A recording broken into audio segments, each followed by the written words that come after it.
بزرگان محترم، ہم سب یہ اچھی طرح جانتے ہیں کہ ہمارے نبی سرور کائنات محمد عربی صلی اللہ علیہ وسلم نے آج سے 1400 سال پہلے ہی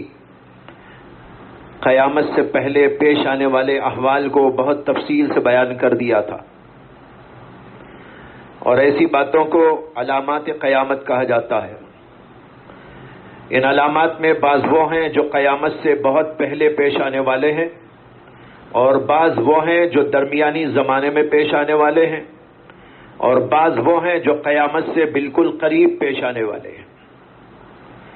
ان علامات کا جاننا ہم سب کے لیے بہت ضروری ہے، اس لیے کہ ان علامات کے ذریعے ہمیں معلوم ہوگا کہ دنیا میں کیا کیا احوال پیش آنے والے ہیں۔ اللہ کے نبی علیہ الصلاۃ والسلام کو اللہ تبارک و تعالیٰ نے اپنی وحی سے سب کچھ بتا دیا تھا، اور آپ نے اللہ کی وحی کی بنیاد پر ساری باتیں بیان فرما دی تاکہ امت کے سامنے سارے احوال بالکل واضح طور پر موجود رہے اور وہ اندھیرے میں نہ رہے۔ اور آج جو زمانہ جس سے کہ ہم گزر رہے ہیں، جن خطرات اور پریشانیوں میں ہے،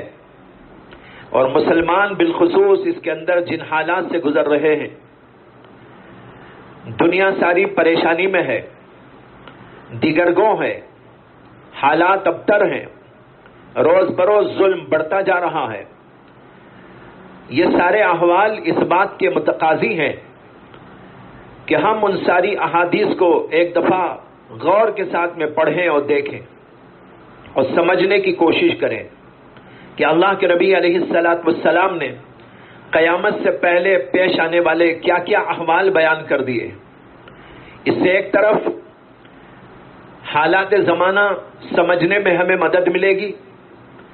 اور دوسرے اپنے آپ کو تیار کرنے میں ہم کو کچھ سلیقہ ملے گا، اور تیسرے یہ کہ دین اسلام پر اور محمد عربی صلی اللہ علیہ وسلم پر اور آپ کی صداقت پر، آپ کی نبوت پر، آپ کی دیانت پر، آپ کی امانت پر ہمارا ایمان اور زیادہ پختہ سے پختہ تر ہوتا جائے گا۔ اس لیے میں نے سوچا ہے کہ چند مجالس میں آپ کے سامنے قیامت کی علامتوں میں سے اہم چیزوں کا تذکرہ کروں گا، کیونکہ ہم جانتے ہیں کہ جوں جوں زمانہ آگے بڑھ رہا ہے، قیامت ہم سے قریب تر ہوتی جا رہی ہے۔ اس لیے اب ہم ان علامات کو جاننے کی کوشش کریں، سمجھنے کی کوشش کریں تو ہمارے لیے بہت مفید ہوگا۔ آج کی صحبت میں ان علامات میں سے جو قیامت سے بہت پہلے پیش آنے والے ہیں اور اللہ کے نبی علیہ الصلاۃ والسلام نے ان کا تذکرہ فرمایا تھا، ان میں سے صرف ایک علامت کا تذکرہ کروں گا۔ امام بخاری اور امام مسلم نے حضرت سیدنا ابو ہریرہ رضی اللہ تعالی عنہ سے روایت کیا ہے کہ رسول اللہ صلی اللہ علیہ وسلم نے فرمایا، لا تقوم الساعة حتى تخرج نار من ارض الحجاز تضيء اعناق الابل ببصرى۔ قیامت قائم نہ ہوگی یہاں تک کہ حجاز کی سرزمین سے ایک آگ نکلے گی جو بصرہ شہر کے اونٹوں کی گردنوں کو روشن کر دے گی۔ یہ حدیث پاک ہے جس کو امام بخاری اور امام مسلم اور دوسرے بہت سے محدثین کرام نے روایت کیا ہے، اور صحیح درجے کی حدیث ہے۔ اس حدیث میں غور کیجئے کہ اللہ کے نبی علیہ الصلاۃ والسلام نے ایک پیشگوئی کی تھی کہ قیامت سے بہت پہلے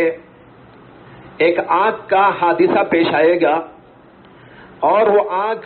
حجاز کی سرزمین سے نکلے گی، اور اس آگ کا حال یہ ہوگا کہ بصرہ شہر کے اونٹوں کی گردنیں اس کے اندر دکھائی دیں گی اور وہ روشن ہوگی۔ یہ علامت قیامت آج سے بہت پہلے پیش آ چکی ہے۔ علماء کرام نے کتابوں میں اس کا تذکرہ کیا ہے، مؤرخین نے اس کا تذکرہ کیا ہے۔ مؤرخین لکھتے ہیں کہ یہ آگ سن 654 ہجری میں مدینہ طیبہ کے قریب ایک علاقے سے نکلی اور پھیلتی چلی گئی، اور 52 دنوں تک مسلسل بھڑکتی رہی، اور اس کو پوری طرح ٹھنڈی ہونے میں تقریباً 3 ماہ کا عرصہ لگا۔ اللہ اکبر! ایسی عجیب و غریب آگ۔ اس آگ کی تفصیلات کتابوں کے اندر موجود ہیں۔ متعدد مورخین نے اور اس زمانے کے لوگوں نے جو اس وقت موجود تھے، ان میں سے بعض بڑے بڑے لوگوں نے اس کا تذکرہ اپنی کتابوں میں کیا ہے۔ میں یہاں پر 1-2 حضرات کا تذکرہ کروں گا جنہوں نے اس کی تفصیلات لکھی ہیں اور ان کے بیانات کو نقل کروں گا۔ اس آگ کے واقعے کے وقت مشہور مفسر قرآن علامہ امام قرطبی بھی دنیا میں موجود تھے۔ انہوں نے اپنی کتاب التذکرہ باحوال الموتى وامور الآخرہ میں اس آگ کے حادثے کا تذکرہ کیا ہے اور لکھا ہے کہ حجاز میں مدینہ طیبہ میں ایک آگ نکلی اور اس کی ابتدا ایک زبردست زلزلے سے ہوئی، اور یہ آگ قریظہ کے مقام پر حرہ کے پاس ظاہر ہوئی، جو ایک بڑے شہر کی طرح نمودار ہو رہی تھی، جس کی فصیل ہو اور اس پر کنگورے، برج اور مینار بنے ہوئے ہو، اور کچھ ایسے لوگ بھی دکھائی دیتے تھے جو اس آگ کو ہانک رہے ہوں۔ یہ آگ جس پہاڑ پر سے گزرتی اسے ڈھا دیتی اور پگھلا کے چھوڑ دیتی تھی، اور اس کے اندر سے سرخ اور نیلی نہر جیسی لہریں اٹھتی ہوئی دکھائی دیتی تھی، جس میں بادل کسی گرج کی آواز تھی۔ وہ آگ اپنے سامنے کے پہاڑوں اور ٹیلوں کو اپنی لپیٹ میں لے لیتی تھی۔ پھر یہ آگ مدینے کے قریب آ گئی، مگر اس کے باوجود مدینے میں ٹھنڈی ہوا چل رہی تھی۔ اس آگ میں سمندر کا سا جوش اور خروش معلوم ہوتا تھا۔ امام قرطبی لکھتے ہیں کہ میرے ایک دوست نے مجھ کو بتایا کہ میں نے اس آگ کو 5 دنوں کی مسافت کی دوری سے فضا میں بلند ہوتا ہوا دیکھا، اور کہتے ہیں کہ میں نے سنا کہ وہ مکہ اور بصرہ، یہ بصرہ ایک شہر کا نام ہے جو ملک شام کے علاقے میں واقع ہے، کہتے ہیں کہ وہ مکہ اور بصرہ کے پہاڑوں سے بھی دیکھی جا رہی تھی۔ یہ بیان ہے امام قرطبی رحمت اللہ علیہ کا۔ اس سے اندازہ کرو کہ وہ آگ کس قسم کی ہوگی اور کس قدر عظیم ترین ہوگی۔ اور ایک اور بڑے محدث علامہ امام ابو شامہ المقدسی، وہ بھی اسی دور میں گزرے ہیں، انہوں نے بھی اس آگ کا حال بیان کیا ہے جو ان کو مختلف ذریعوں سے اور معتبر طریقوں سے معلوم ہوا تھا۔ انہوں نے لکھا ہے کہ مجھے معتبر لوگوں کے خطوط سے معلوم ہوا کہ جمادی الثانیہ کے پہلے جمعے کو مدینے کی مشرقی سمت سے ایک عظیم آگ نمودار ہوئی۔ اس کے اور مدینے کے درمیان آدھے دن کی مسافت کی دوری تھی۔ یہ آگ زمین سے نکلی اور اس آگ سے ایک ایسا لگ رہا تھا کہ آگ کی وادی بہہ رہی ہو،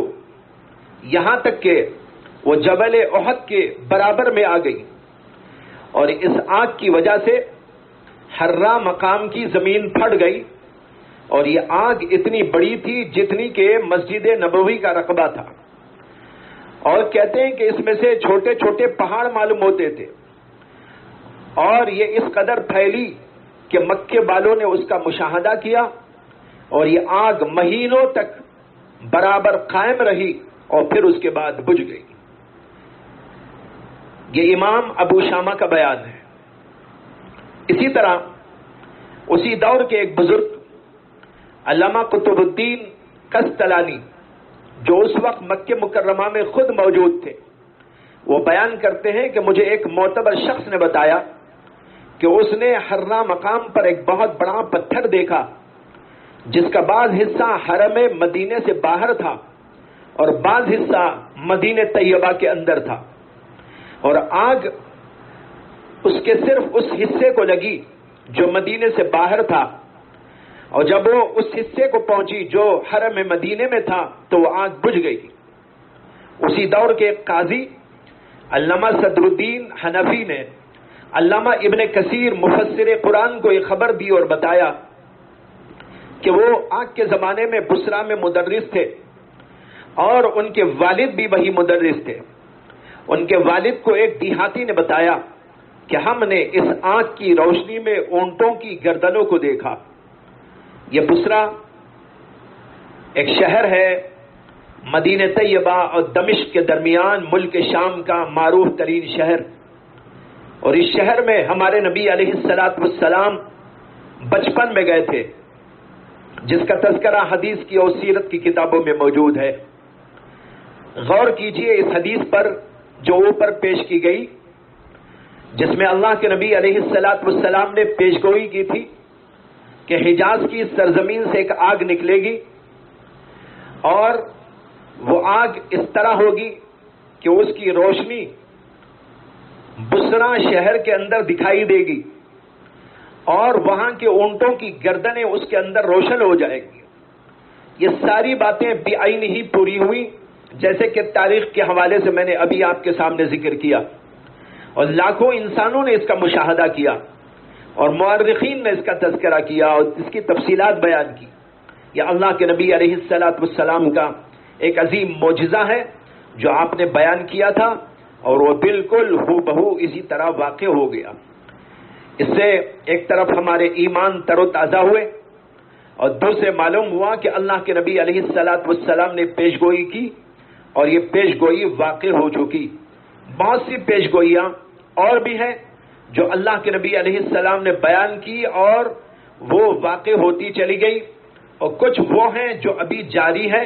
اور اس کا سلسلہ چل رہا ہے، اور کچھ وہ ہیں جو قیامت کے بالکل قریب پیش آنے والی ہیں، جیسے کہ حضرت سیدنا عیسیٰ علیہ الصلوۃ والسلام کا ظہور، حضرت سیدنا مہدی علیہ الصلوۃ والسلام کا بروز، اور اسی طرح دجال کا دنیا میں ظاہر ہونا، اور مختلف قسم کے فتنے اور بڑی بڑی جنگوں کا واقع ہونا، اور دجال کا قتل کیا جانا، اسلامی حکومتوں کا قائم ہونا. یہ ساری باتیں ابھی باقی موجود ہیں، یہ قرب قیامت کے اندر پیش آئیں گی. اس طرح کچھ علامتیں پیش آ چکی، کچھ علامتیں ظاہری طور پر ابھی چل رہی ہیں، اور کچھ علامتیں وہ ہیں جو بعد میں چل کر پیش آنے والی ہیں. اللہ تبارک و تعالی ہمیں سمجھنے کی اور اس کے ساتھ اپنے آپ کو کچھ بنانے کی توفیق عطا فرمائے. وآخر دعوانا ان الحمد للہ رب العالمین.